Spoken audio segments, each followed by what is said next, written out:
लेकिन अब तो कई कई जगह क्या होता, देखो भोले बाबा बोल रहे हैं, ये बात मैं नहीं बोल रही। अभी एक जगह कथा करने गए थे इधर हिंडौन की तरफ, तो वहां तो कथा हो गई, दूसरे लोग आए थे कथा में कि कथा हमारे यहाँ भी होना है। तो उन्होंने क्या कहा कि कथा में बीच में बहुत बड़ा भंडारा चलेगा, कोल्ड ड्रिंक बटेगी, फिर चाय होगा, रसगुल्ला भी दिया जाएगा, बहुत कुछ दिया जाएगा। मैंने कहा फिर खाने का ही बफर लगवा दो ना, कथा की क्या आवश्यकता है? कथा की क्या आवश्यकता है? जब खाने के लिए तुम रात दिन खाते हो तब तुम्हारी जठराग्नि कभी बंद नहीं होती है, तो फिर के 3 घंटे में बंद हो जाएगी? हाँ जी है ना? कथा का नियम है, अगर तुम कथा सच्चे मन से सुन रहे हो, कथा का नियम है आपको आसन से उठना नहीं। लेकिन हमारा क्या होता है, हम 4 बार इधर पैर फैलाएंगे, 4 बार उधर, 4 बार देख रहे हैं कि चंपा की मम्मी आई है कि नहीं आई है, कि मुन्नी के पापा आए हैं कि नहीं आए, देख रहे हैं ना? क्योंकि मन ये नहीं टिक रहा है, आसन नहीं लगा है। फिर दिमाग जा रहा है कि फलारी बाबा प्रसाद आज क्या बनवा रहे हैं। फिर गुड्डू की अम्मा से पूछेंगी आज क्या बन रहा है, आज कौन सी सब्जी बन रही है फलारी में बढ़िया सी। फिर तो चक्के पाए के चलेंगे, कथा में ध्यान नहीं जा रहा। ये मैं नहीं कह रही हूँ, ये शास्त्र कह रहे हैं। कथा का फल तभी प्राप्त होगा। लोग ये कहते हैं कि अब कलयुग है, कलयुग में लोग कहाँ भक्ति कर सकते हैं। अरे ये तो त्रेता सतयुग द्वापर की बात थी, जो लोग एक आसन पे बैठ के भजन कर सकते थे। लेकिन जितना प्रॉफिट कलयुग वालों को मिला है, इतना किसी युग वालों को नहीं मिला। कलयुग केवल नाम आधारा, और सुमिर सुमिर नर उतरे पारा।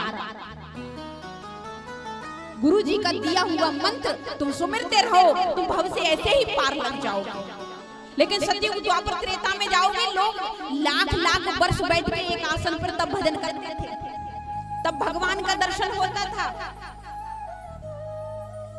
तो भोले बाबा कहने लगे कि देवी मैं अमर कथा तो सुना दूंगा, लेकिन मेरी एक शर्त है। बोले क्या? कि आपको होंकार भरनी होगी, होंकार भरनी होगी। संस्कृत में कहते हैं ओम, हिंदी में कहते हैं हाजी। पहले दादी नानी कथा सुनाया करती थी तो क्या कहते थे? हाजी हाजी।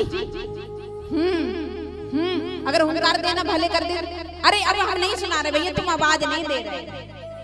तो भोले बाबा कहने लगे आपको हुंकार भरनी होगी। मैया कहने लगी ठीक है, मैं हुंकार भरती रहूंगी।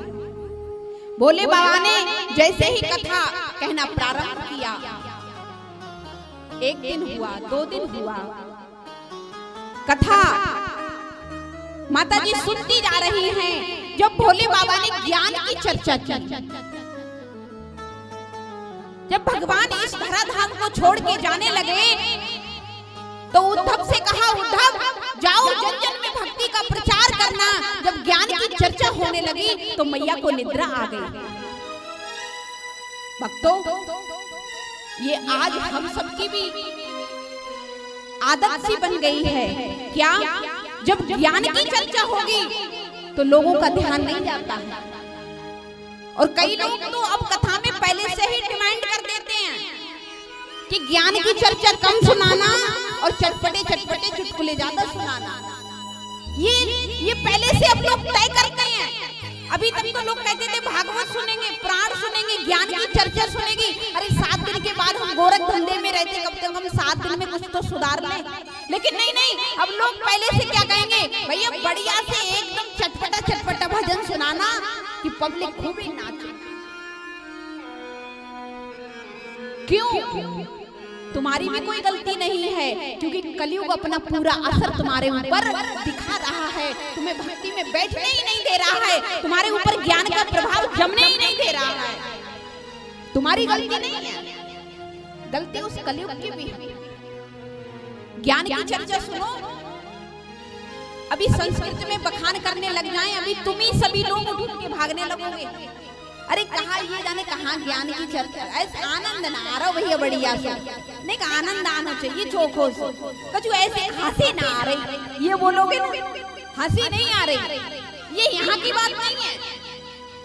मैं तो कई जगह कथा करने जाती हूँ, कई लोग कहते हैं, जो कराते हैं उनसे कहते हैं कि आपकी कथा में ऐसा नहीं हो रहा है, तो वो बताएंगे आगे महाराज लोगों की फरमाइश आ रही है कि कथा में खूब बढ़िया सो भजन, खूब ऐसो ना चटपटो सुने एकदम प्यारे। ये चटपटा तो सुनने के लिए तुम और कुछ नौटंकी बुला लो ना। कथा क्यों करा रहे हो? कथा ज्ञान की चर्चा सुनने के लिए करा रहे हो ना, फिर उस ज्ञान में भी तुम्हें चटपटा चाहिए। अरे भक्ति में डूब जाओ, उस रस में डूब जाओगे तो तुम खुद ही आनंद आएगा। जब तुम डूबते नहीं हो तो तुमको फिर आनंद नहीं आता, इसलिए तुम्हारा मन भी घूमता। और इधर कलयुग का पूरा प्रभाव बना हुआ है कि हम तुम्हें ज्ञान की चर्चा सुनने ही नहीं देंगे।